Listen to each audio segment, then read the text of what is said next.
माहवारी या मेंस्ट्रुएशन पर बात करना ना सिर्फ हमारे माशरे में इंतहाई मायूब बल्कि शर्मिंदगी का बायस भी समझा जाता है। लेकिन आखिर क्यों? इस पर बात ना होने का एक नुकसान ये भी है कि अक्सर लोग उन मुश्किलात और कैफियत का अंदाज़ा ही नहीं कर पाते जिनसे एक खातून इन मखसूस दिनों के दौरान गुजर रही होती है। तो आइए हम इस पर बात करते हैं।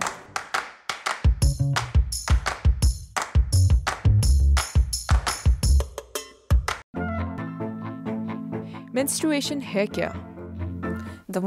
हर माह खून आने का अमल एक मुकम्मल साइकिल का हिस्सा है जिसका औसत दौरानिया 28 दिनों का होता है, लेकिन ये 21 से 35 दिनों तक का भी हो सकता है और इस साइकिल का आगाज माहवारी के पहले दिन से होता है। इस साइकिल के दौरान एक एग या अंडा दो में से एक ओवरी में एक हिफाजती खौल के अंदर तकमील को पहुंचता है। इस खौल को फॉलिकल कहा जाता है। ये अंडा फिर यूटेराइन ट्यूब से होता हुआ बच्चादानी या यूट्रस की तरफ बढ़ता है। अगर स्पर्म सेल वहाँ तक पहुँच जाए तो ये अंडा फर्टिलाइज या बारावर हो जाता है। इसी दौरान यूट्रस खुद को मुमकिन प्रेगनेंसी या हमल ठहरने के लिए तैयार करती है। बारावर बैज़े के लिए दरकार माहौल फराहम करने के लिए इसके अंदर नर्म टिश्यूज़ बनते हैं। अगर एग सेल का मिलाप स्पर्म से नहीं होता तो फिर यूट्रस के अंदर इस हिफाजती तह की ज़रूरत नहीं रहती, लिहाजा जिस्म इसे कुदरती तौर पर ज़ाया कर देता है और साथ साथ अंडे को भी। यही सब हर महीने माहवारी के दौरान खारिज होने वाला खून है। ये उससे कहीं कम होता है जितना शायद आप सोच रहे हों, सिर्फ 50 से 65 मिलीलीटर। शायद आपने सोचा हो कि माहवारी का खून उस तरह का नहीं होता जैसा हमारी उंगली वगैरह कटने से निकलता है। इसकी वजह यह है कि माहवारी के खून में कुछ ऐसे मायात और बच्चादानी में बनने वाले वो टिश्यूज़ भी शामिल होते हैं जो मुमकिन हमल की तैयारी का हिस्सा होते हैं, और प्रेगनेंसी ना होने की सूरत में आपका जिस्म उनसे छुटकारा हासिल कर लेता है। ये ऐसे ही है जैसे आप गर्मियों की आमद पर अपने सर्दियों के कपड़े उतार देते हैं, या जैसे आप बाहर रोशनी हो जाने पर कमरे की लाइट बंद कर देते हैं, या नए शो के लिए पर्दा उठाना। मेरा ख्याल है आप मेरी बात समझ गए हैं, यानी नए साइकिल का आगाज। माहवारी कोई बुरी या जहरीली चीज़ नहीं है। ये महज खून, अंडे और ऐसे टिश्यूज़ का मरकब होता है जिसकी आपके जिस्म को ज़रूरत नहीं रहती। ये बिल्कुल कुदरती अमल है और ऐसा कुछ नहीं कि जिस पर शर्मिंदा हुआ जाए। और जाहिर है ना ही ये कोई ऐसी चीज़ है जिससे कराहत महसूस की जाए। अगर आप अपने पीरियड्स के दौरान अच्छा महसूस नहीं करती तो ये भी नॉर्मल है, आप खुद को कुछ वक्त दें। लेकिन अगर आप ठीक महसूस करती हैं तो आपकी माहवारी का आपके किसी भी काम में रुकावट बनने की कोई वजह नहीं है। मतलब है कि आप फिर भी पढ़ाई कर सकती हैं, खरीदारी या काम पर जा सकती हैं और यहाँ तक कि जिनसी ताल्लुक भी कायम कर सकती हैं। बिल्कुल, आप जिनसी ताल्लुक भी कायम कर सकती हैं, मगर प्रेग्नेंट आप फिर भी हो सकती हैं, क्योंकि हो सकता है कि नया अंडा पहले ही अपनी मंजिल तक पहुँचने को हो। अलबत्ता खून की वजह से इन्फेक्शन हो सकता है। पीरियड्स के हवाले से अलबत्ता एक अहम बात, ये काफ़ी तकलीफदेह होते हैं।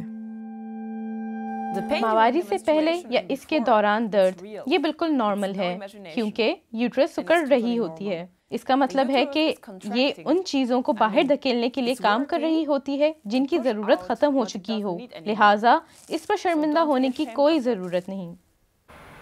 इस महाना अमल के बारे में तो बात हो गई, मगर इसका एक और पहलू भी है, और वो है मेंस्ट्रुएशन के दौरान हमारे हार्मोन्स में होने वाला रद्द-बदल, जो असल में हमारे मूड और रवैये पर असर डालता है।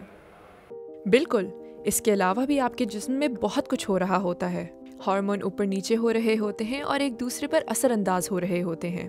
ये 4 हार्मोन्स हैं जो हमारे साइकिल को सबसे ज़्यादा मुतासिर करते हैं: एस्ट्रोजन, प्रोजेस्टेरोन, ल्यूटिनाइजिंग हार्मोन या LH और फॉलिकल स्टिमुलेटिंग हार्मोन FSH।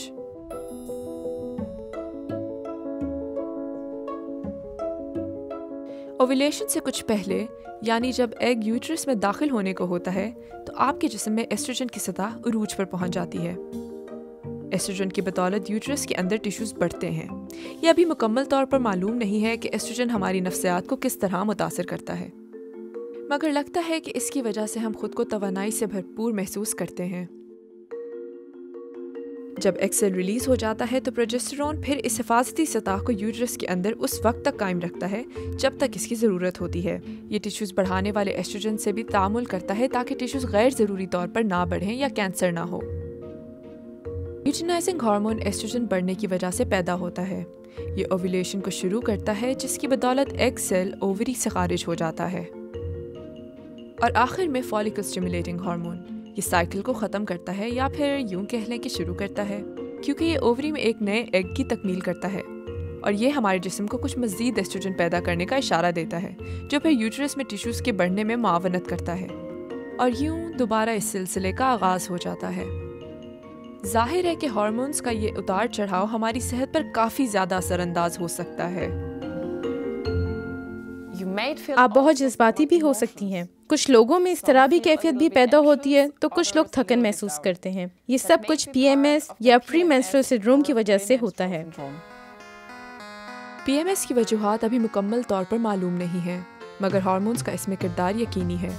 اس کی فزیکل علامات میں چہرے پر دانے نکلنا، تھکن، بریسٹ میں تکلیف یا پھر نفسیاتی مشکلات جیسے انزائٹی، موڈ کی خرابی اور رونے کو جی کرنا شامل ہیں، لیکن اس کا یہ مطلب بھی نہیں ہے کہ ان علامات کی لازمی وجہ آپ کے پیریڈز ہی ہوں۔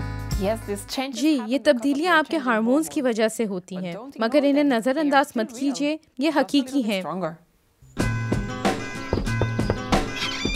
تو اگلی مرتبہ جب آپ کو ماہواری آئے تو اس پر برا منانے کے بجائے اسے قبول کریں اور خود کو بتائیں کہ میرا جسم اپنا کام کر رہا ہے اور یہ سب ٹھیک ہے۔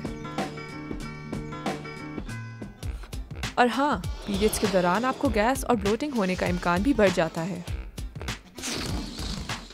اور اگر آپ کو ڈائریا یا اسہال کی شکایت ہوتی ہے تو یہ بھی نارمل ہے۔